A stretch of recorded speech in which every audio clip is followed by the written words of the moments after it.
יותר זמן. וחושבים בטח, קודם כל חושבים על תראה, נשארתי בלי הורים בגיל כזה, שלו היו לי ההורים, אולי הייתה לי השכלה, אולי לא נשארתי במקצוע נהג. אבל זהו, לא היה עם מי להתייעץ. מי שידחוף אותך למשהו יותר טוב. וזה התוצאה, וככה זה, ככה חיים. עבדתי קשה כל החיים, ואני חושב שיש בזה שאיבדתי את ההורים בגיל כזה שעוד לא עמדתי על הרגליים. איזה דין וחשבון אתה יכול להגיש ולמי? לאף אחד אני לא יכול להגיד, אני יכול לדבר לאלוהים. אבל מה אתה נותן? תראה, את מי אתה יכול להאשים בזה? אם זה... אתה מקבל את זה כיד הגורל, זהו. כמו שהשלמת את זה בזמן האירוע, ככה אתה משלים עם זה, ממשיך לחשוב ככה, אני לא יודע את מי אפשר להאשים. מי היא זלדה? אתה זוכר את המבט בעיניים שלה? כן, אני זוכר אישה מאוד חולנית, הייתה חולה, אבל בבית היא עשתה הכל ותפקדה הכל, אבל היא סבלה מכאבים. מי זאת, יעקב? זאת אימא שלי. קודם כל זאת אימא שלי. והיא הייתה אימא מאוד חמה, כמו אימא יהודייה. ואתה לא יכול לשכוח את המבטים ואת הליטוף ואת היחס. סוף קלטת מספר 4.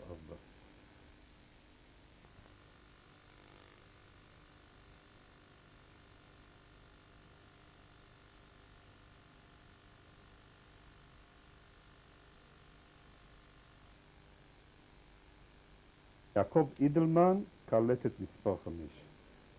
יעקב, סיפרת על מבטה של אמא. בוא ספר לנו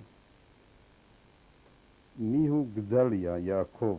אתה זוכר את הידיים שלו, הידיים השריות, כשהוא העיף אותך בשמיים? זוכר מאוד בזה. זה נכתב בזיכרון שאי אפשר למחוק את זה. זה תמיד עומד נגד העיניים. הוא היה גבר מאוד חזק. מאוד חזק. תראה, היו סכסוכים עם גויים, בתור אנטישמים, בתור כל מיני, והיו נטפלים ליהודים. בדרך כלל יהודי נחשב כרוחני, כחלש. אבל המשפחה שלנו, אחי, מה שנשאר, מה שהיה איתי בפרטיזנים, ואבא שלי, היו גברים מאוד חזקים, פיזית. וגויים, הסביבה ידעה, כי כמו שהכיר כל אחד את התושבים של העיירה, גם את הסביבה מסביב, הכפרים וזה, אני לא זוכר, לא הכרתי אותם, אבל ההורים שהכירו את הסביבה, את הגויים, הרבה מאוד גויים היו מוכרים להם, ופחדו, בכלל מהעיירה שלנו ומהמשפחה שלנו בפרט. כי הם קיבלו מכות, אם רק נכנסו לסכסוך עם המשפחה, זה לא יצא להם טוב מהדבר הזה. ואבא כחזק עומד בפניי כגבר, מה שצריך. וכבר לא היה צעיר, היה לו בן אחרי הצבא כבר, אבל הוא היה מאוד חזק ולא זוכר שהוא היה חולה. אני לא זוכר דבר כזה. לא הצטננות ולא... תראה, אצלנו זה היה חורף די קשה לפעמים. היה לנו שנה אחת שהטמפרטורה הגיעה ל-40 מעלות מינוס. ונסעו בדרכים על סוסים, אבל אני לא זוכר שאבא היה חולה. היו לך אחים ואחיות שלא חזרו, שנרצחו על ידי הנאצים. כן. בוא נזכיר את השמות שלהם ותאמר משהו על כל אחת ואחת. האח המבוגר זה מה שנשאר בחיים. הוא נפטר לפני 5 שנים, 6 שנים.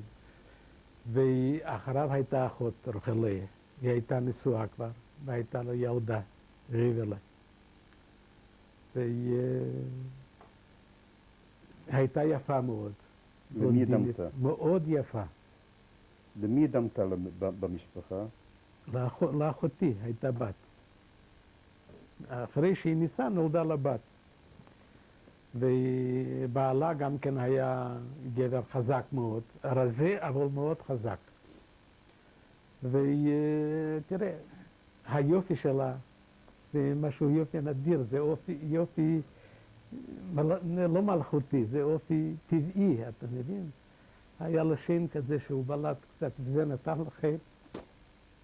הייתה מאוד יפה. זו הייתה אחותי המבוגרת. כשהיא התחתנה, אז יצא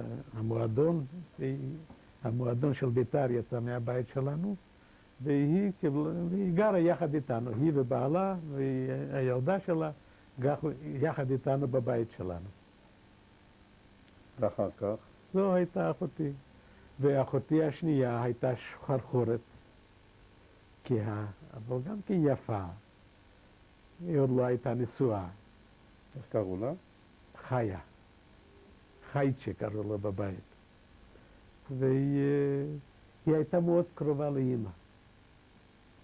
אני זוכר שהיא, ממש, אני לא יודע אם היו כמו זוגיינים. ואמא כנראה אהבה אותה, ואני לא יודע ממה זה נובע הקרבה הזאת של בת עם אמא, כמו שהיה אצלנו. זאת הייתה האחות השנייה,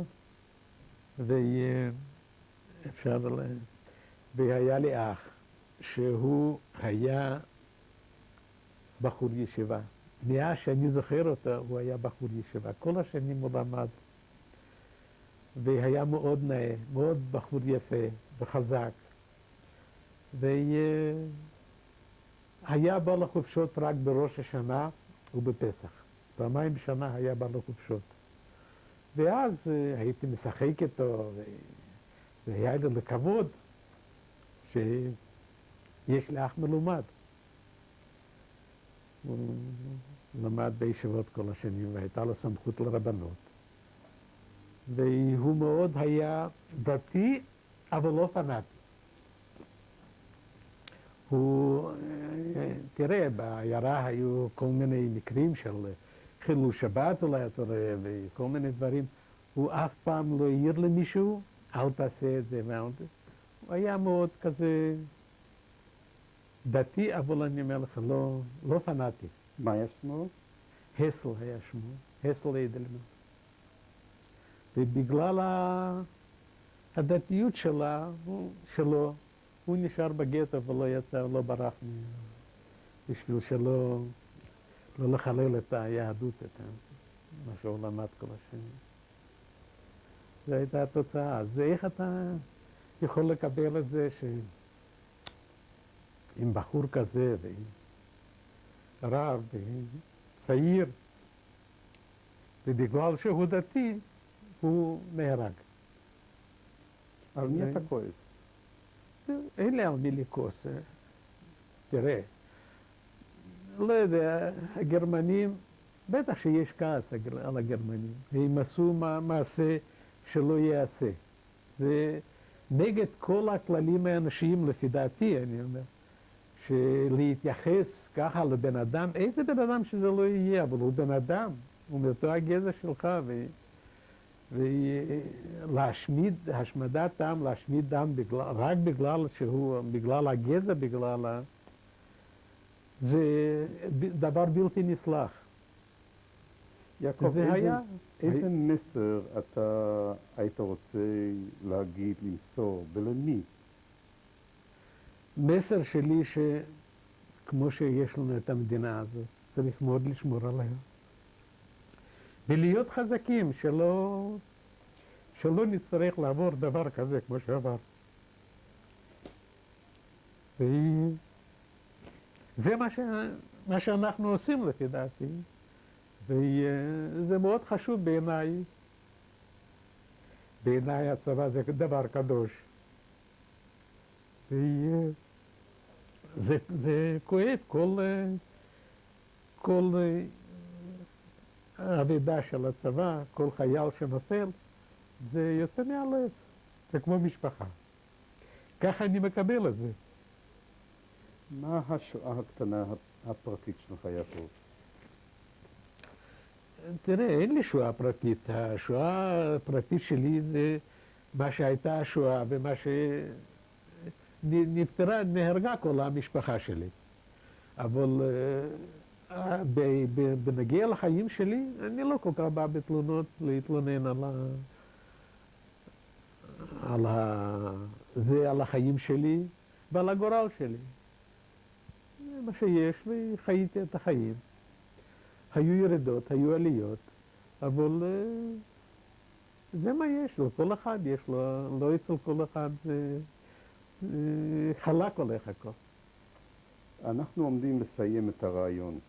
אתה היית רוצה להוסיף עוד משהו?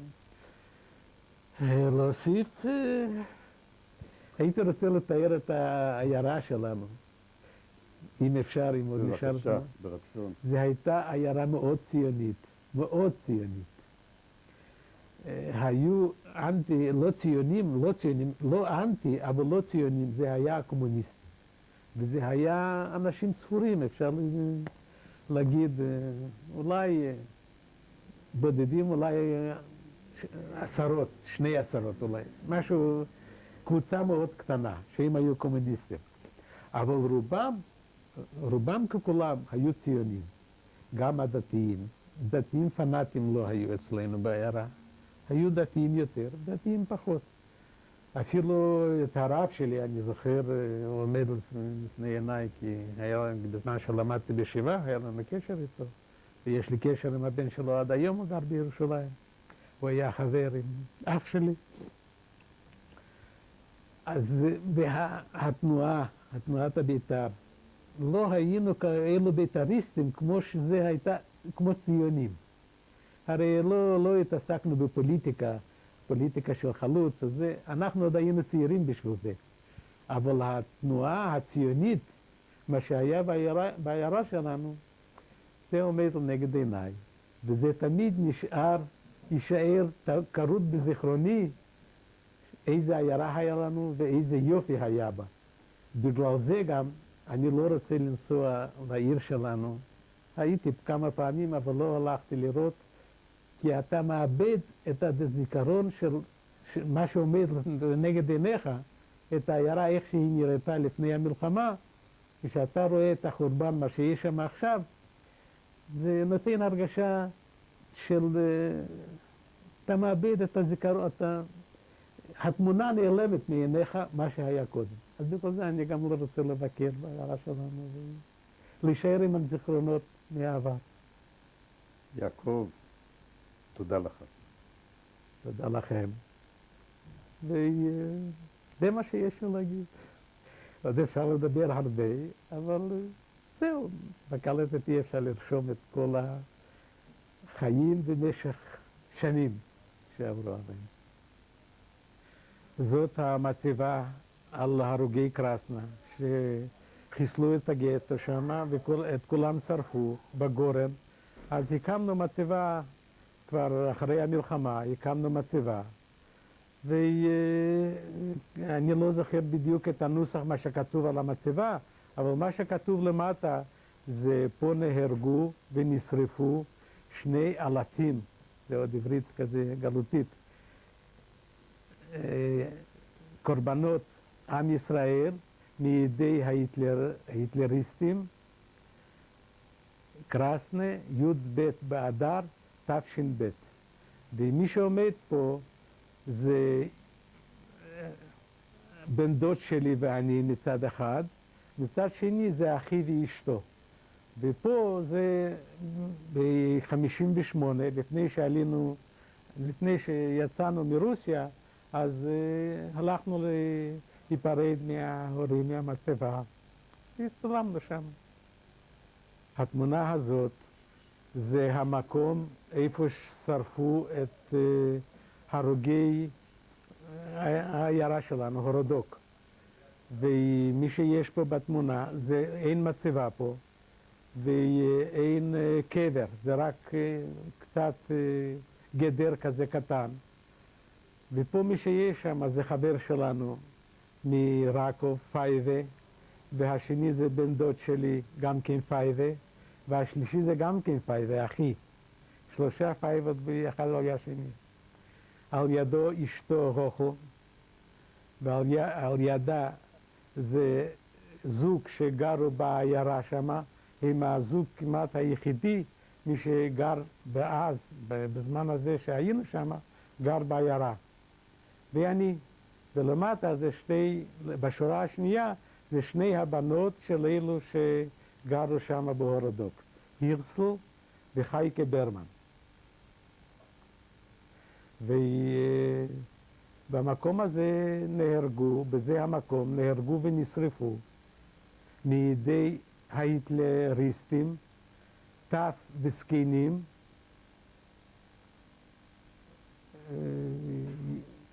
תמוז תש"א. זה 3 רבנים, אפשר להגיד, כולם תלמידי ישיבה, שהם למדו בישיבה כל השנים. מצד ימין זה אשר, ובאמצע זה אחי הסו, והשלישי במשקפיים זה לייזר קור, הם כולם 3 חברים, והם למדו ביחד. זה הבית ספר התרבות שלנו, איפה שאני אחר כך למדתי. בזמן שזה צולם, אני עוד לא הלכתי לבית ספר, כנראה. ויש הרבה דמויות שאני מכיר אותן, קשה לספור את כולם, אבל זה הילדים יותר גדולים, מה שלמדו בבית ספר דאז. אם להגיד כמה שמות, אז טוב, נסתפק בזה, שזה תלמידים מהבית ספר תרבות בהורדוק, וזה הקיר של הבית ספר. זה חוג שלמדו מוזיקה, אצל זה שבאמצע עם המשקפיים זה אוקון, הוא מורה לנגינה, וזאת רעייתו לייקה, דביירקה, סליחה. וזה הילדים שלמדו אצלו לנגן. זה אני ואחי בפרטיזנים. מי שעומד זה יעקב אדלמן אני, ומי שיושב זה אחי פייבה אדלמן. זה הצטלמנו, הצלם של הבריגדה היה חבר של אחי. והוא, כשבאנו אליו במיוחד להצטלם, הוא צלם אותנו, ונתן לנו את התמונה. זה היה דבר נדיר להצטלם בפרטיזנים.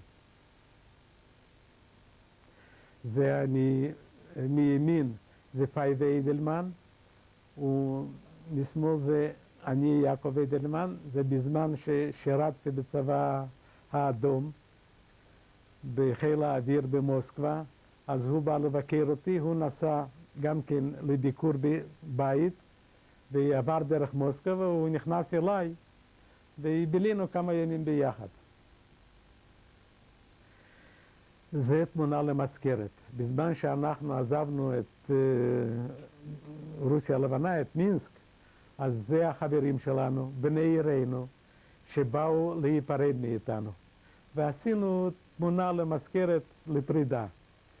זה מצד ימין, הראשון מלמעלה, זה אחי פייבה אדלמן, על ידו זה איצ'מאיר, חבר שלנו, אחריו זה הירשה, פרטקין, אחריו זה אלינקה, שגר כל השנים במינסק, ואחריו זה הירשל ברמן, שגר היה בהורדוק, אחר כך הוא עבר למינסק. השורה השנייה זה אשתו של אחי רוחו, על ידה זה אייזק נול, ואחר כך מישקה דרמולייב קראו לו, ואחריו זה לייזר נול, ואחריו זה אשתו של מישקה.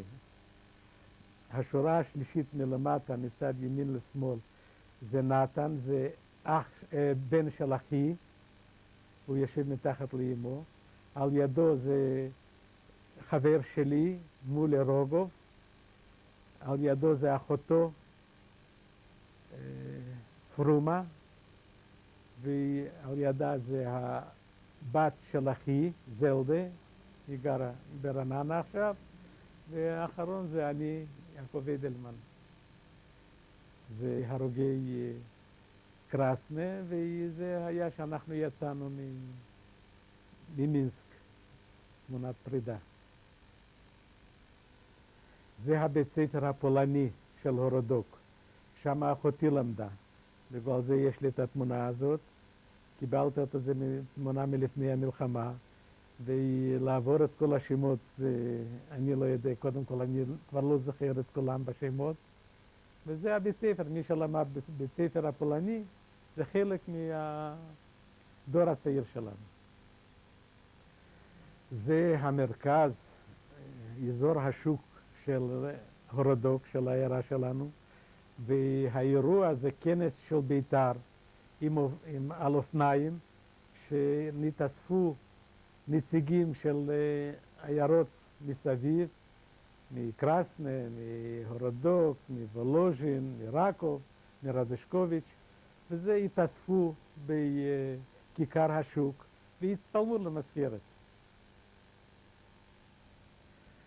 אז זאת המשפחה שלנו, ואני אתחיל לתאר כל אחד לחוד. זה החייל שלנו בחופשה, יניב רוזנצוויג, בן 20, לפני כחודש, אפילו לא, מלאו לו 20 שנה, והוא עכשיו נמצא בחופשה. זאת אשתי, נינה, זה בעל טרי של מרדתנו,